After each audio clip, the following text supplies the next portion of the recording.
Assalomu alaykum hurmatli vatandoshlar. Men Qoraqalpog'istondan Andijon viloyati Marhamat tumaniga Javlanbek tabibga davla yem aluga keldim.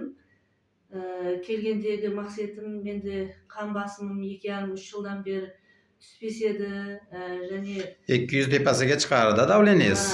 200 dan oshib ketardi. Bosh og'riqlaringiz постоянный edi. Постоянно bas og'ruv, keyin mo'yinlarimda, qo'llarimda to'xtamasdan aurulар бар edi da. So'sin to'g'risini aytib kerak qo'y, endi sidik tutalmaslik, so'g'an qo'shimcha klimakteriskiy period deb ne qo'yganda, tashxis qo'ygan, so'dan qiynalib kelib edim естіп. Hozir kelgan kundan boshlab уже mende давлениелерим tushdi. Hozir уже bir hafta bo'lib o'tiribdi. Bir haftadan beri давление uluma ko'tarilmadi, bas og'ruv yo'q. Enimdagi aurulар, bo'ynimdagi aurulар hammasi жақсы natijalarga erishib o'tiribman. Alloh shifo bersin. Birinchi kunda o'zidayoq Xudo xolasa natijalarga erishishni boshladingiz, birinchi kunda o'zidayoq. Natijalar bo'ldi. Hozirda sizni bezovtagarchiliklar umuman yo'qmi? Shu oldin kelgan kasalliklaringiz tomonlama. Mende jalg'u yo'q, hammasi yaxshi. Hozir mana opamizni kelganlarida o'zi yozib olamiz, mana daftarimizga. Xo'p, Qoraqalpog'istondan keldingiz siz? Bekistova Dilbar opa. Ha.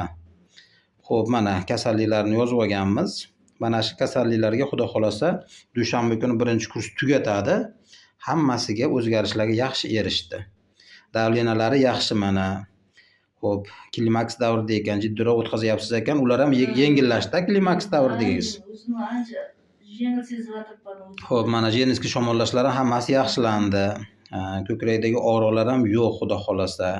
Oshqozonda gastrit, eroziya bergan bu yoqqa. Ular ham yaxshilanib ketdi. Hali bezovta qilgani yo'qmi kelgandan beri? Belda egilganda og'riqlari bo'lardi ekan.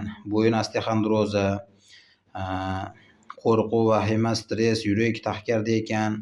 Yurak qon tomir kasallari bor edi. Hozirda u holatlar hammasi mana daftarimizga yozganlarimiz hammasi yaxshilanib bo'ldimi? Bezovtagarchiligingiz yo'q, hozirda. Vahima ham qilmayapsiz, qo'rquvlar ham yo'q, Xudo xolasa. Aridan ham qo'rqmayapsiz. Alloh shifo bersin. Sog'ayib keting. Yaxshi, rahmat. Hamma yurtdoshlarimizga, vatandoshlarımizga men o'sha shifoxonaga kelib, Javlanbek tabibdan bir lechение alularini netaman, tavsiya qilib qolaman. Tavsiya qilasiz, ha? Ovqatlari ham yaxshi, 3 mezgil uydagidek домашний ovqatlar hammasi. Yotoq joylarida yaxshi, ushqoq yaxshi, hammasi yaxshi. Minnatdormiz. Rahmat hammasi uchun. Sog' bo'ling, doktor, charchamang xalq xizmatida. Shuhrat sizga. Rahmat. Alloh shifo bersin. Amin.